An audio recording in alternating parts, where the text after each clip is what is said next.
Sri Mulyani issues 12% VAT regulations. Here's the details. Good news for consumers and bad news for public transportation passengers in Bali. Academics regret discontinuation of Trans Metro Dewata Bus operations will worsen congestion. Stay tuned for details on these and other stories.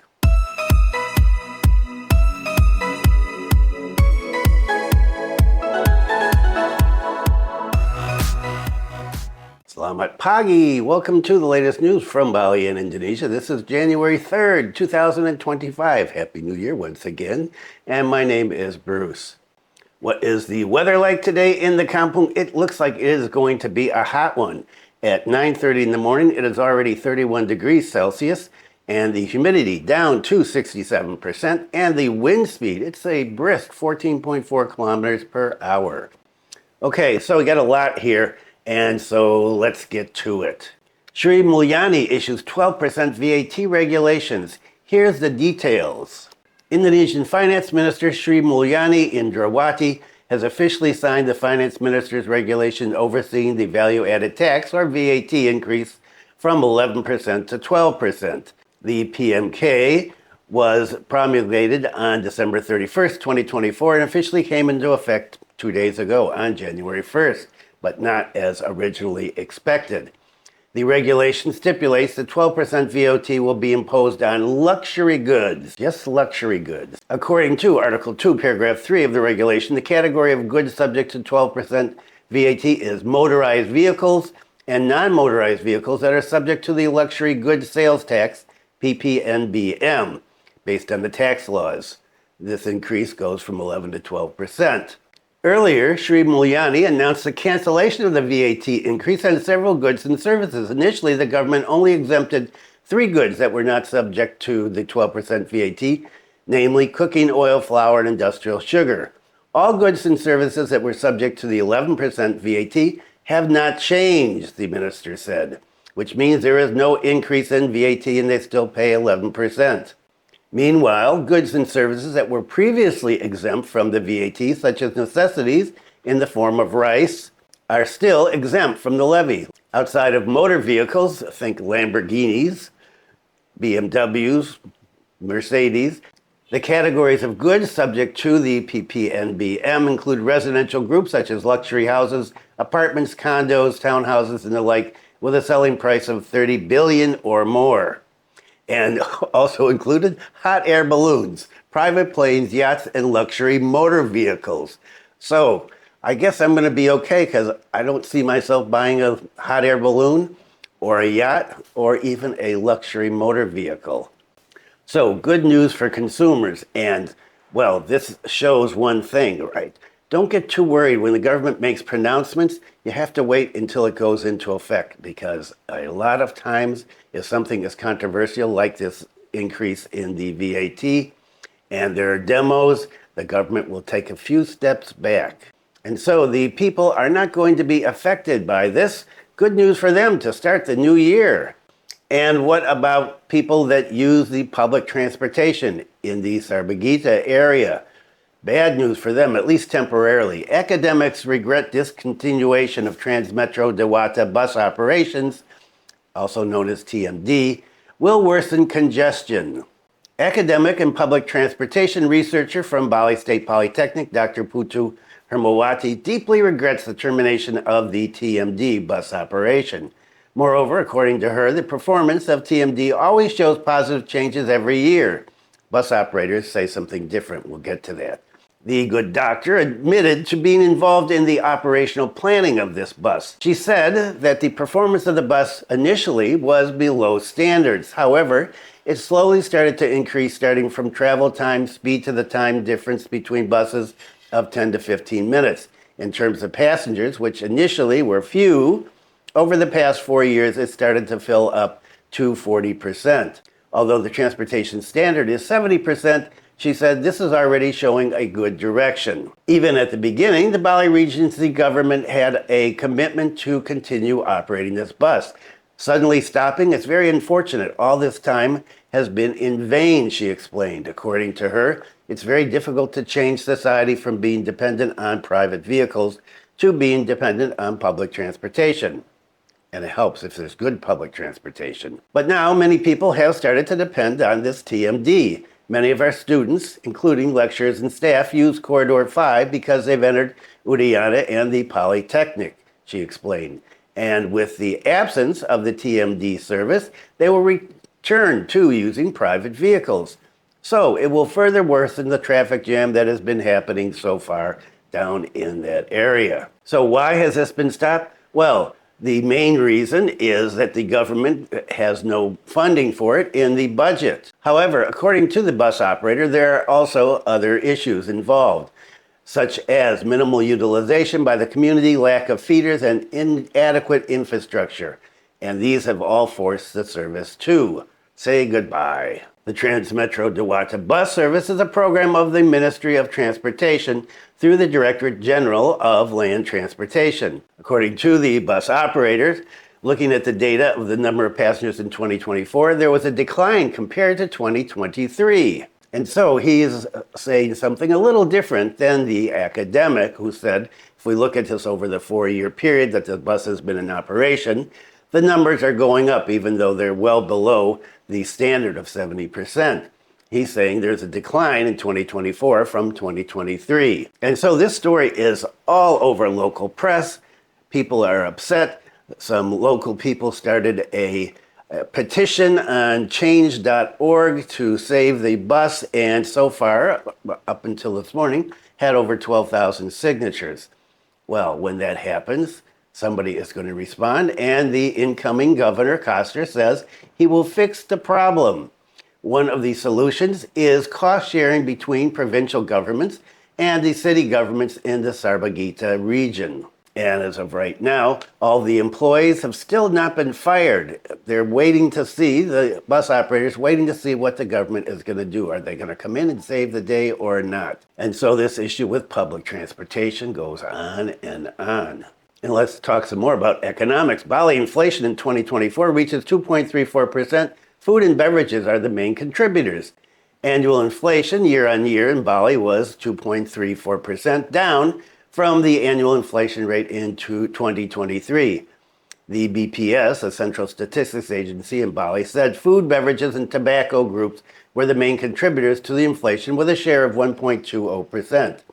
Acting head of BPS explained that the highest inflationary pressure occurred in the food and beverage restaurant provision, with a figure of 4.18%. Several commodities from the food group are the main contributor to inflation, including pork, rice, ground coffee, broiler chicken, and cooking oil. According to Agus, he said the celebration of Christmas and New Year's, as well as the impact of the rainy season, which resulted in damage to vegetable crops, were factors driving the inflation in the month of December. In December, inflation reached 0.31%, with the main contributor being food, beverage, and tobaccos, which recorded inflation of 0.98%. Commodities such as shallots, red chilies, cayenne peppers, tomatoes, and green mustard greens contributed significantly to the monthly inflation. Meanwhile, the transportation group had deflation with a minus 0.02% due to airfare adjustments during the Nataru period. The highest annual inflation in 2024, Denpasar City, 2.69%. Yes, expensive to live in the capital. On the other hand, the lowest inflation rate, Singaraja, 1.93%. Yeah. On a monthly basis, the highest inflation in December occurred in Tabanan, 0.49%. Lowest inflation, Denpasar City, 0.19%. Agus continued that inflation in 2024 was more controlled compared to the previous year, despite pressure from commodity demand during the holiday period. Anticipatory measures such as price stabilization and food availability are still needed. These efforts are very important to maintain people's purchasing power amid potential price increases in certain periods. BPS appealed to the public to remain wise in consumption, especially in the face of price fluctuations that often occur in the food and energy sectors. And what about deportations? Let's take a look at what's happening up here in Singaraja. Germans and Chinese citizens most deported throughout 2024. Dominant violations, residence permits, and disturbing public order. Due to being disturbing, as many as 34 nationals were deported by Singaraja immigration in 2024.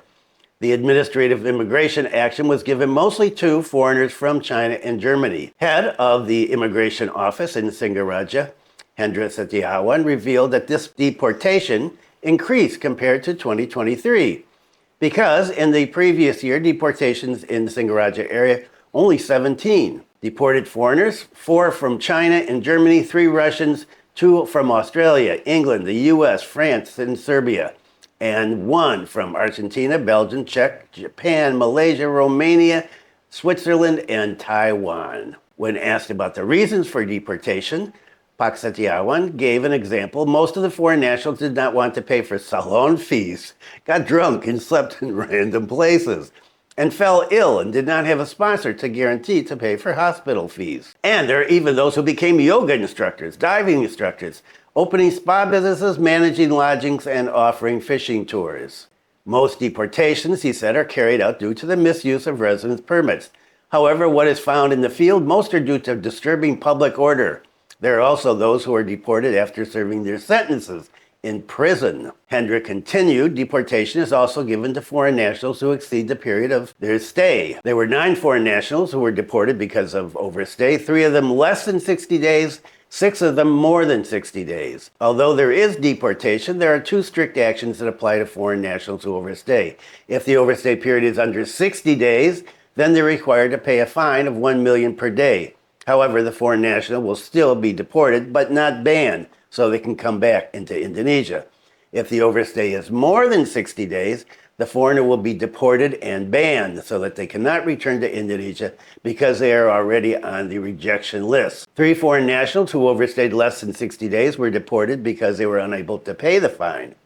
So the punishment is deportation and travel ban. In addition, administrative immigration actions carried out by the Singaraja office, such as detention, increased in 2024 to 24 actions compared to 2023 with only 13. So deportations carry on, and there was some news about a couple of deportations, overstays, and one guy who was, well, perhaps mentally challenged, who was disturbing public order, and another guy who, this is a strange story, an American, who kind of moved into a Starbucks, wouldn't leave, and the staff finally called up Satpol PP, and they came and took him, but he was not able to communicate with them because they said he was suffering from depression. They went and got his stuff and took him off to immigration, and he'll be deported and banned most likely. So the usual stuff.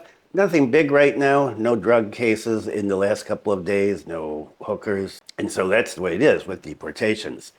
And what about tourist numbers in Indonesia? Foreign tourists to Indonesia reached 12.66 million, highest in the last 5 years. The Central Statistics Agency, BPS, recorded that the number of foreign tourist visits to Indonesia in the period January to November 2024 reached 12.66 million. This is the highest in the last 5 years and increased by 20.7% compared to the same period last year. In November, BPS recorded foreign tourist visits of 1.09 million, although it experienced a decrease of 8.58% compared to the previous month, but this is in line with the low season in the tourism sector.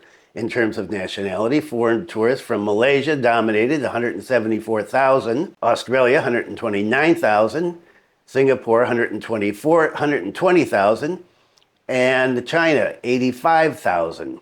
BPS also reported that domestic tourists recorded 80.61 million trips in November, up 33.62% annually, but down 1% compared to October 2024.